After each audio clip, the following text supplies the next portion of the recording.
ভাইরা আমার, কাফের বেঈমান মুশরিকের হাজার হাজার টাকার সম্পদ আল্লাহর রাসূলের কাছে আমানত, যার ফলে আল্লাহর রাসূল সাল্লাল্লাহু আলাইহি ওয়াসাল্লাম যখন মক্কা থেকে হিজরত করে মদিনার মধ্যে চলে যাইতেছেন, এমন সময় হযরতে আলী রাদিয়াল্লাহু তাআলা আনহুকে ডাক দিয়া বলেন, আলী শোনো, এই যে মাল সামানা গুলো তুমি দেখতেছো, এই মাল সামানা গুলো কোনো মাল সামানা আমার না।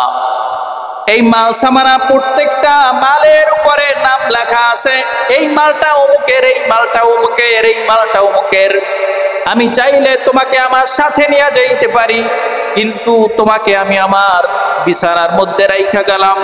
তুমি এই আমানাতের মালগুলো কাফের বেঈমান মুশরিকের হাতে না পৌঁছানো পর্যন্ত তুমি মদিনার মধ্যে হিজরত করে আসতে পারবা না।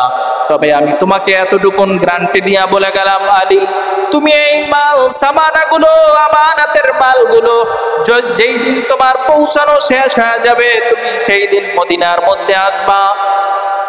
হযরতে আলী রাদিয়াল্লাহু তাআলা আনহু চিন্তা করলেন, যেহেতু আল্লাহর রাসূল আদেশ করেছেন আমাকে মদিনায় যাওয়ার জন্য, আল্লাহর রাসূল যেহেতু মদিনায় যাওয়ার জন্য আমাকে আদেশ করছেন, আমি এতটুকু নিশ্চিত মদিনায় না যাওয়ার আগ পর্যন্ত আল্লাহ আমাকে মৃত্যু দেবে না। আল্লাহর রাসূল যেহেতু বলছে এই সামানাগুলো, আমানাতগুলো পৌঁছায় তুমি মদিনায় আসবা, সুতরাং এই মাল সামানাও আমি পৌঁছাইতে পারবো, মদিনা পর্যন্ত যাইতেও আমি পারবো, এর আগে আল্লাহ আমাকে মৃত্যু দিবে না। এই চিন্তা লালন করে ওই হিন্দুরা মেয়েদের সাথে একটা ভিসা পর্যন্ত দিয়ে দিত, যে তুমি মেয়ে হয়ে আমাদের ঘরে কেন জন্মগ্রহণ করছো, এটাই তোমার অপরাধ, এই জন্য আমরা তোমাকে বিদায় বেলা একটা ভিসা পর্যন্ত দিয়ে দিলাম। এই সংস্কৃতি আমাদের মুসলমানদের ঘরে ঘরে ঘরে ঘরে প্রবেশ করে গেছে।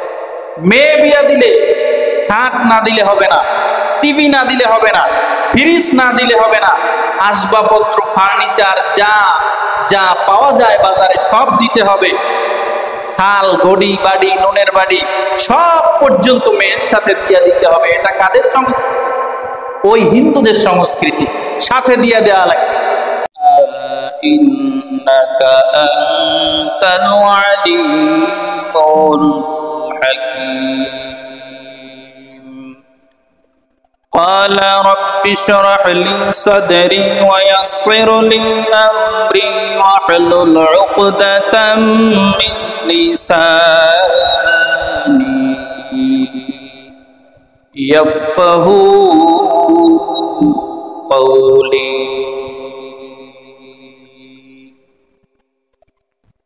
तकबीर में कलमा में नमाज़ों में अदा में, तकबीर में कलमा में नमाज़ों में अदा में, ऐना में इलाही जमिला नाम मोहम्मद, ऐना में इलाही जमिला नाम मोहम्मद। फरमा तुम्हें आदम के मुझे खल्द तरी में, लेका हुआ तुम बाप मिला नाम मोहम्मद, लेका हुआ तुम बाप मिला नाम मोहम्मद। शुक्रिया, अल्हम्दुलिल्लाह। অধ্যকারে আয়োজিত আজকে এই সিরাত মাহফিলে উপস্থিত মুহতারাম সম্মানিত সভাপতি, অত্র মসজিদের এলাকার মুসল্লি ভাইরা, পর্দার আড়ালে অবস্থানরত সুশিক্ষিতা মাহতারিমা মা ও বোনেরা আমার, সৃষ্টির মহান স্রষ্টা দয়াময় রব্বুল আলামিন আল্লাহ তাআলার দরবারে লাখো কোটি শুকর ও সুজুদ।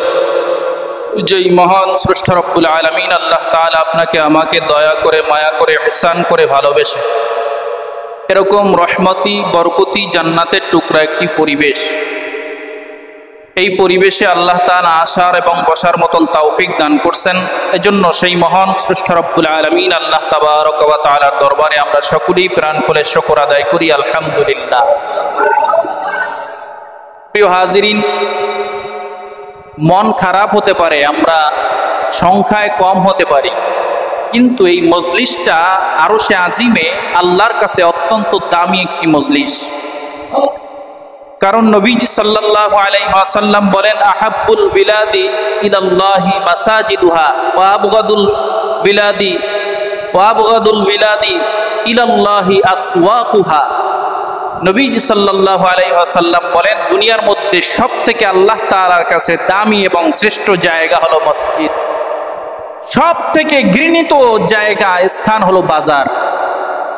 আমরা দুনিয়ার সবথেকে শ্রেষ্ঠতম একটা জায়গায় আমরা বসেছি।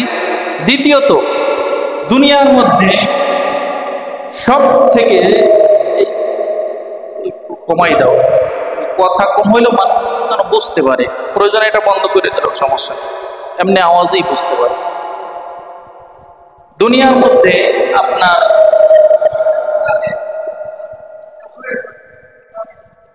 পৃথিবীর শুরু থেকে এই পর্যন্ত, শুধু এই পর্যন্ত নয়, কিয়ামত পর্যন্ত যত মানুষ আসবে এর মধ্যে সবথেকে দামি মানুষ আখিরি নবী মুহাম্মদুর রাসূলুল্লাহ সাল্লাল্লাহু আলাইহি ওয়াসাল্লাম।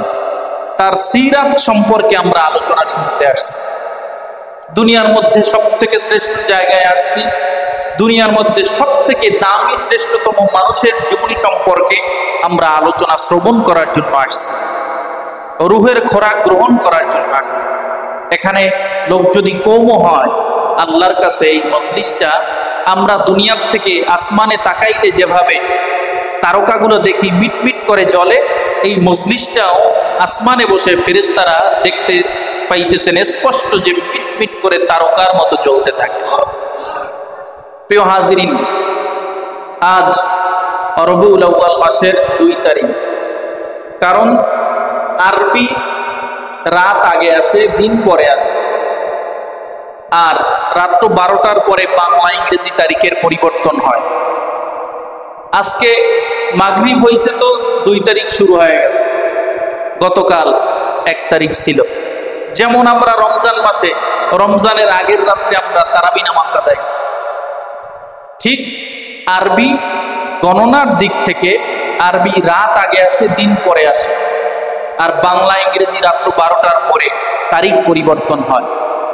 এই রবিউল আউয়াল মাসে আপনারা জানেন যে বিশ্বনবী সাল্লাল্লাহু আলাইহি ওয়াসাল্লাম, যাকে সৃষ্টি না করলে আল্লাহ তাআলা এই আসমান জমিন গ্রহ নক্ষত্র পশু পাখি কীট পতঙ্গ কিছুই সৃষ্টি করতো না, যার উসিলায়, যাকে কেন্দ্র করে এই গোটা আয়োজন, সেই রহমাতুল লিল আলামিন সাইয়্যিদুল মুরসালিন খাতামুন নবিয়্যিন নবিয়্যুল আরাবা ওয়াল আযীম মুহাম্মদুর রাসূলুল্লাহ সাল্লাল্লাহু আলাইহি ওয়াসাল্লাম এই মাসের 12 মতনক্য আছে, কেউ বলে 8, কেউ বলে 11। অধিকাংশ উলামায়ে কেরামের মতে 12ই রবিউল আউয়াল আল্লাহ তাআলা তাকে এই দুনিয়ার জমিনে পাঠাইছেন। বিশ্বনবী সাল্লাল্লাহু আলাইহি ওয়াসাল্লাম দুনিয়ার জমিনে যখন আসছেন, তখন দুনিয়া এমন একটা ভয়াবহ পরিস্থিতির মধ্যে ছিল। ওই যুগটা এমন একটা যুগ বলা হয়, আপনারা জানেন ওই যুগটাকে বলা হয় আইয়ামে জাহিলিয়াতের যুগ, অন্ধকারের যুগ। হক বাতিলের পার্থক্য করার মতো ওই যুগের মানুষের কোনো জ্ঞান ছিল না, সাধ্য সামর্থ্য ছিল না। বিশ্বনবী সাল্লাল্লাহু আলাইহি ওয়াসাল্লাম এমন একটা পরিস্থিতিতে তিনি আসছেন। আর একটু যদি সেই যুগের পরিস্থিতি সম্পর্কে আপনাদের মাঝে তুলে ধরি, তাহলে স্পষ্ট বুঝতে পারবেন। নবীজি সাল্লাল্লাহু আলাইহি ওয়াসাল্লামের আগমনের সময় ওই যুগে আরবের মধ্যে সবথেকে খুব দামি এবং গুরুত্বপূর্ণ ধর্ম চলমান ছিল 6টা। কয়টা? 6টা। এর মধ্যে একটা ছিল হিন্দু ধর্ম, যেটা এখনো আছে। এই হিন্দুদের আকীদা এবং বিশ্বাস ছিল কন্যা সন্তান জন্মগ্রহণ করবে, কোনো দোষ নাই, তবে কন্যা সন্তান জন্মগ্রহণ করলে তাকে বিবাহ দেওয়ার পরে বাবার বাড়িতে আর তার কোনো অধিকার নাই। যার ফলে বাবার সম্পত্তি থেকে কোনো অংশ কন্যা সন্তান পাইতো না। মিরাজের কোনো অংশ, বাবার কোনো সম্পত্তির অংশ ওই কন্যা পাবে না। বিবাহ দিছে, ঘর থেকে বের করে দিছে, ওই সন্তানের বাবার বাড়িতে আর কোনো অধিকার নাই। এটা হলো হিন্দুদের আকীদা ছিল, বিশ্বাস ছিল। এজন্য এই আকীদার উপরে ভিত্তি করে, লালন করে ওই যুগ থেকে যৌতুক প্রথা চালু হয়, যৌতুক প্রথা শুরু হয়। এই যৌতুক প্রথা শুরু হওয়ার কারণ হলো মেয়ে বাবার ঘর থেকে নামছে তো আর কোনো অধিকার নাই, যা এখন মেয়ে নিয়ে নিতে পারে, জামাই যা চেয়ে নিতে পারে, এরপরে আর শ্বশুর বাড়ি কিছুই পাবে না। এজন্য যৌতুক প্রথা চালু হয়ে গেছে। শুধু তাই না, ওই যুগে বাবারা মেয়েকে যা যা দৈনিক আসবাবপত্র প্রয়োজন সব কিছু দিয়া দিত, সাথে ঝাড়ুটা পর্যন্ত দিয়া দিত, ঝাড়ু পর্যন্ত দিয়া দিত। মুহাদ্দিস মুফাসসিরিন ইকরামগণ বলেন সব কিছু দেয়, কিন্তু জামাই একটা ঝাড়ু কেনার মতো কি সামর্থ্য নাই? হ্যাঁ, ঝাড়ু কেনার মতো সামর্থ্য আছে, কিন্তু ঝাড়ুটা কেন দেয়? ঝাড়ু দেয় এই কারণে, উদাহরণ দিলে বুঝবেন। আমাদের সমাজে মানুষ ভূতে ধরে না, ভূতে ধরে। ভূত বলতে আসলে ইসলামে কোনো জিনিস নাই, জিনে ধরে। আমরা যেভাবে বললে সুবিধা হয় সেভাবে বোঝানোর জন্য বলি যে মানুষ যখন ভূতে ধরে বা জিনে ধরে, ওই জিনকে সারানোর জন্য একজন ওজা আনা হয়। যখন ওজা বা ফকির দরবেশ যাই আমরা বলি, আনার পরে এই জিন বা ভূত সারানোর জন্য যখন ওজা সাহেব বসে মন্ত্র পড়ে, যখন জিনকে ওই রোগীর শরীরে হাজির করে, হাজির করার পরে জিজ্ঞাসা করে তুই কেন আসছো? বলে আমি এই কারণে আসছি। তুই চলে যা। না, আমি যাব না। কেন যাব না? বলে আমি রোগী নিয়ে যাব। এরপরে এই ওজা সাহেব মন্ত্র করে ওই জিনের কানের মধ্যে একটা ফু দেয়। ফু দিলে কি হয়? সাথে সাথে ওই জিনের শরীরের মধ্যে জ্বালা পোড়া কষ্ট আরো বেড়ে যায়। এরপরে ওজা বলে কি তুই এখনো যাবি না? বলে না, আমি যাব, তবে শর্ত হলো রুগী না দেন, আমার একটা গরু দেন, গরু দিলে আমি বিদায়। বলে না, গরু দেওয়া যাবে না। আবার একটা মন্ত্র করে কানের মধ্যে ফু দেয়, ফু দিলে কষ্ট আরো বেড়ে যায়। বলে কি এখন যাবি? যাব, তবে গরু লাগবে না, আমার একটা ছাগল দেন। বলে না, ছাগলও দেওয়া যাবে না। এরপরে আবারও মন্ত্র করে কানের মধ্যে ফু দেয়, বলে এখন যাবি? বলে না, যাব না, অন্তত আমার একটা মুরগি দেন। না, মুরগিও দেওয়া যাবে না, খালি মুখে আসছো, খালি মুখে যেতে হবে। তখন আবার মন্ত্র করে ফু দেয়, তখন বলে আচ্ছা আচ্ছা আমি যাইতেছি যাইতেছি। তখন ওজা সাহেব বলে এই ঘরের মানুষ যারা আছে, বুড়া পিছে আছে না, বা পুরানো জোতা সিরা জোতা একটা নিয়ে আসো। ও আসছে কেন? ওর অপরাধ হলো একটা বুড়া পিছা দিয়ে ওরে দিয়ে।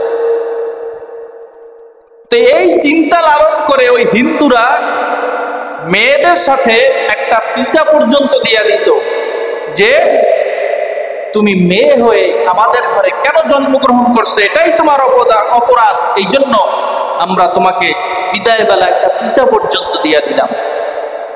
এই সংস্কৃতি আমাদের মুসলমানদের ঘরে ঘরে ঘরে ঘরে প্রবেশ করে গেছে।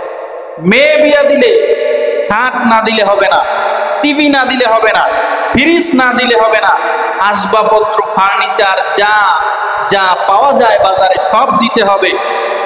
থাল ঘড়ি বাড়ি নুনের বাড়ি সব পর্যন্ত মেয়ের সাথে দিয়া দিতে হবে। এটা কাদের সংস্কৃতি? ওই হিন্দুদের সংস্কৃতি। সাথে দিয়া দেওয়া লাগে।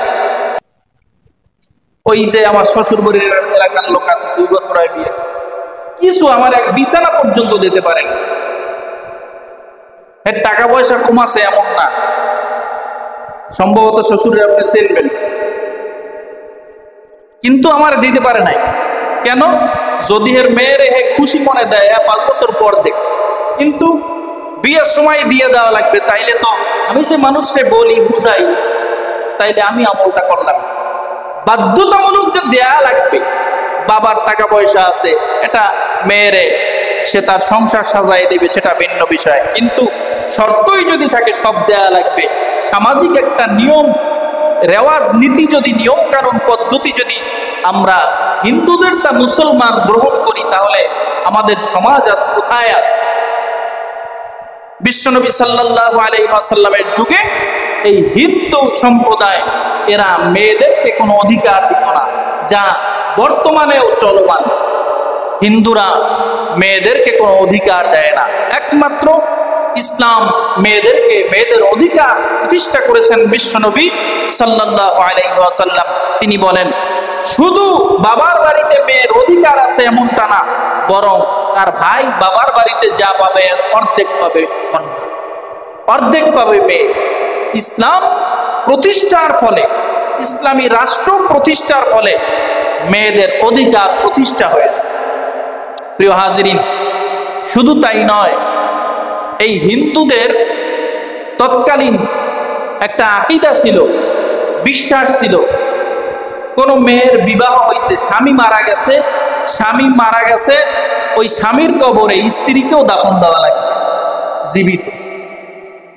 কোন এক রাজার 100 বউ আছিল, রাজা মারা গেছে, 100 বউ মারা লাগে। পালাক্রমে 36 দিন বসে অথবা 1 মাস বসে 36 জন স্ত্রীকে মারতে পারছে, বাকিতে পলায়ে গেছে। এটা কেমন বিধান? তারা নারীদেরকে নারী মনে করত না। ওই যুগে আরেকটা ধর্ম ছিল, বৌদ্ধ ধর্ম, যেই ধর্ম এই হিন্দু ধর্ম থেকে আবিষ্কার করা হয়েছে। তাদের আকীদা, বিশ্বাসও ছিল এমন। এবং ওই যুগে আরেকটা ধর্ম ছিল পারস্যের অগ্নি পূজক। ওই পারস্যের অগ্নি পূজকদের ধ্যান ধারণা ছিল যে মহিলারা, নারীরা এরা আসলে মানুষ না, কারণ এরা আকার আকৃতিতে আমাদের পুরুষের মতো না। এই জন্য তারা নারীদেরকে মানুষ মনে করতো না। তারা মনে করত গরু যেভাবে আল্লাহ আমাদের পুরুষের খেদমতের জন্য বানাইছেন, ছাগল যেভাবে আমাদের খেদমতের জন্য বানাইছেন, অন্য অন্য পশু পাখি কীট পতঙ্গ যেভাবে মানুষের খেদমতের জন্য বানাইছেন, এই নারীরা হলো আমাদের খেদমতের পাত্র, এরা মানুষ না। ওই যুগে খ্রিস্টান একটা ধর্ম ছিল। ওই খ্রিস্টানদের আকীদা ছিল মেয়েরা যখন মাসের মধ্যে নির্দিষ্ট একটা সময় অসুস্থ থাকে, তখন তাদের ধারে কাছেও যাওয়া যাবে না, তাদেরকে ঘরেও রাখা যাবে না, আলাদা ঘরের বাহিরে একটা ছোট্ট ঝুপড়ি বানায়া সেখানে রাখতে হবে। এরপরে আরেকটা, ওই সময়ে আরবের পৌত্তলিক সম্প্রদায় ছিল, যাদের কথা আপনারা সবাই জানেন। তাদের ধারণা ছিল কন্যা সন্তান জন্মগ্রহণ করলে সাথে সাথে জীবিত তাকে হত্যা করে ফেল। এক কথায় ওই আইয়ামে জাহিলিয়াতের যুগে যেই ধর্মগুলোই দুনিয়াতে ছিল, তারা কেউ নারীদের অধিকার প্রতিষ্ঠা করে নাই, নারীদেরকে নারী মনে করত না। বিশ্বনবী সাল্লাল্লাহু আলাইহি ওয়াসাল্লাম রাহমাতাল লিল আলামিন, তিনি দুনিয়ায় আগমনের পরে তিনি আস্তে আস্তে আস্তে আস্তে করে নারীদের অধিকার প্রতিষ্ঠা করেছেন। এবং নবুয়ত প্রাপ্তি হওয়ার পরে তিনি মানুষদেরকে বুঝাতে সক্ষম হয়েছেন, নারীরা অমানুষ না, পশু পাখির মতো জন্তু জানোয়ার না, বরং এরা হলো আমাদের গর্ভধারিণীর মা, বরং জায়গা ক্ষেত্রে আমাদের থেকেও তাদের মাকাম, মান, সম্মান, মর্যাদা অনেক বেশি। যার ফলে এখন একদল মানুষ আগে স্লোগান দিত, সরকার পরিবর্তন হওয়ার পরে এখন নতুন কি স্লোগান দেয় জানি না, তারা বলতো যে সমান অধিকার। আসলে তারা বোকা বিদায়, বুঝে না বিধায় স্লোগান দিত। নারীদের তো সমান অধিকার না, বরং জায়গা ক্ষেত্রে পুরুষের থেকে অনেক বেশি অধিকার তাদের। এই পৃথিবীর জমিনে পুরুষ ছাড়া মানুষ আল্লাহ তাআলা দুনিয়ায় পাঠাইছেন হযরত ঈসা আলাইহিস সালাতু ওয়াস সালাম, কিন্তু মহিলা ছাড়া কোনো মানুষ এই দুনিয়ার জমিনে আল্লাহ তাআলা পাঠায় না।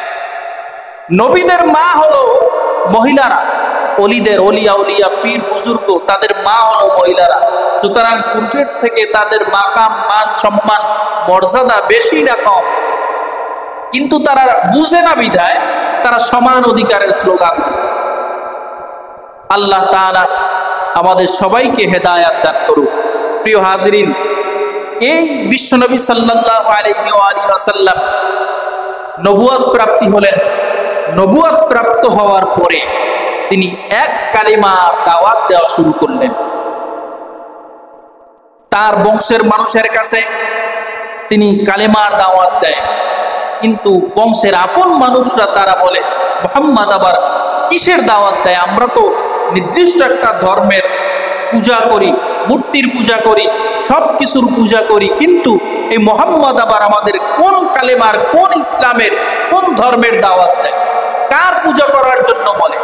এখানে আরেকটা কথা বলে রাখি, বর্তমানে হিন্দুদের আরো একটা আদর্শ প্রচলিত, তাদের চিন্তা চেতনা, এই যে আমরা খাল বিল নদ নদীতে পানি দেই, পানি দেখি, এটা গঙ্গা দেবী দেয়, নাউযুবিল্লাহ।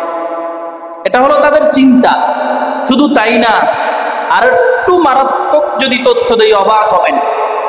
হিন্দুদের মহিলারা প্রায় দিন সকালে খালে বা যে কোনো ঘাটের মধ্যে যখন পানি আনার জন্য যায়, তারা যদি পবিত্র পানি সংগ্রহ করতে চায় তাহলে কি করে?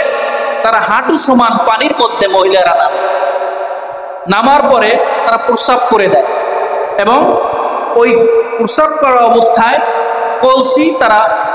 কলসির মধ্যে পানি ভরায়, পানি উঠায়, কলসির মধ্যে প্রস্রাবও যায়, পানিও যায়। হিন্দু পণ্ডিতদেরকে জিজ্ঞেস করা হলো, পানির মধ্যে তোমাদের মহিলারা কেন এভাবে প্রস্রাব করে? তারা বলে, বুঝবা না, এই পানি দেওয়ার ক্ষমতা, পানি দেওয়ার মালিক হলো গঙ্গা দেবী। তিনি আমাদেরকে এত পরিমাণ পানি দেয়, আমরা কিছু দিব না, এই জন্য আমরাও পানি দিয়ে আসি। আর ওই পানিটাকে ওরা অনেক পবিত্র পানি মনে করে। কলসির মধ্যে ঢুকলো প্রস্রাব, কিন্তু এটাকে তারা অনেক পবিত্র। আমরা যেভাবে জমজমের পানি পবিত্র মনে করি, পবিত্র মনে করে পান করি, ওরা এটাকে জমজমের পানির থেকেও পবিত্র মনে করে। ঘরকে বর্তমান হিন্দুরাও এই কাজ করে, আগের যুগেও ছিল। ওরা ঘরকে যদি পবিত্র করতে চায় তাহলে ওই পানি ছিটিয়ে দেয়। এজন্য এই ইসলাম প্রতিষ্ঠার ফলে নারীরা তাদের অধিকার ফিরে পেয়েছে। এখনো যদি দেশে সমাজে ইসলাম প্রতিষ্ঠা হয় তাহলে সমাজের সব স্তরের মানুষ তারা শান্তিতে বসবাস করবে। একদল যদি বিদায় নেয়, অপর দল আবার হানাহানি মারামারি করে। ইসলাম বলে না, না। বিশ্বনবী সাল্লাল্লাহু আলাইহি ওয়াসাল্লামের উপরে কত নির্যাতন হয়েছে, নিজের বংশের মানুষ তাকে নির্যাতন করছে। উহুদের ময়দানে তার মাথার মধ্যে লোহার হেলমেট ঢুকে গেছে, সামনে যে দাঁত দুইটা থাকলে মানুষকে খুব সুন্দর দেখায়, এই দাঁত দুটো তার ভেঙে পড়ে গেছে। কিন্তু এমনকি নিজেদের বংশের মানুষের অন্যায় অত্যাচারে নিজের মাতৃভূমি ছাইরা রাতের অন্ধকারে তিনি হিজরত করে নিজের মাতৃভূমি ছেড়ে মদিনায় যাওয়া লাগছে। এরপরেও যখন মক্কা বিজয় হলো, তখন বিজয়ের পরে রাসূলুল্লাহ সাল্লাল্লাহু আলাইহি ওয়াসাল্লাম কি বললেন? আল্লাহর রাসূল সাল্লাল্লাহু আলাইহি ওয়াসাল্লাম 52 বছর মদিনার বুক না যাইয়া 52 বছর আল্লাহর রাসূল সাল্লাল্লাহু আলাইহি ওয়াসাল্লাম, এটা সাউন্ড কমাই দেন নাহলে মানুষ স্পষ্ট বুঝবে না। 52 বছর তিনি মক্কায় রয়েছেন। 63 বছরের জিন্দেগিতে 52 বছরই তিনি ছিলেন মক্কায়। 52 বছর পরে আল্লাহর রাসূল সাল্লাল্লাহু আলাইহি ওয়াসাল্লাম নিজেদের বংশের মানুষের তিনি অন্যায় অত্যাচার সহ্য না করতে পেরে আল্লাহ তাআলার হুকুমে তিনি হিজরত করে মদিনার মধ্যে চলে যাবেন। আল্লাহ তাআলার হুকুম হয়ে গেছে, ইয়া রাসূলুল্লাহ, ইয়া হাবিবাল্লাহ, আপনি আপনার মাতৃভূমি ছেড়ে মদিনার মধ্যে চলে যান। মদিনার মধ্যে জমিন বড় উর্বর, কালেমার দাওয়াত দিতে দেরি হবে, ওই এলাকার মানুষ কালেমার দাওয়াত কবুল করতে দেরি করবে না। আল্লাহর রাসূল সাল্লাল্লাহু আলাইহি ওয়াসাল্লামকে কাফের বেঈমান মুশরিকের দলেরা যদিও তার বিরোধিতা করত, কিন্তু আল্লাহর রাসূল সাল্লাল্লাহু আলাইহি ওয়াসাল্লামকে তারা মনে প্রাণে আল আমিন, বিশ্বাসী বলে উপাধি দিত।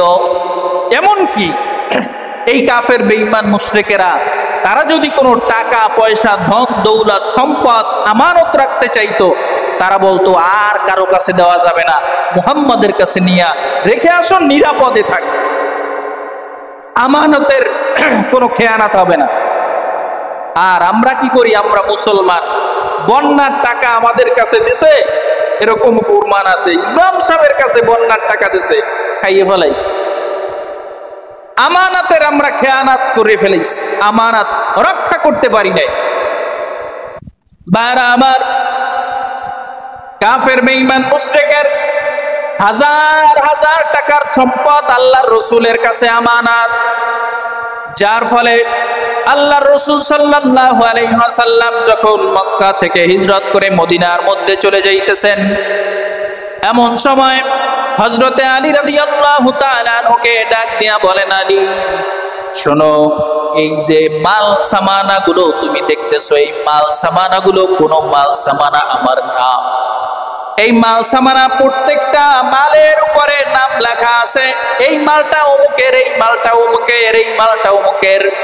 আমি চাইলে তোমাকে আমার সাথে নিয়ে যাইতে পারি, কিন্তু তোমাকে আমি আমার বিছানার মধ্যে রাইখা গেলাম। তুমি এই আমানাতের মালগুলো কাফের বেঈমান মুশরিকের হাতে না পৌঁছানো পর্যন্ত তুমি মদিনার মধ্যে হিজরত করে আসতে পারবা না।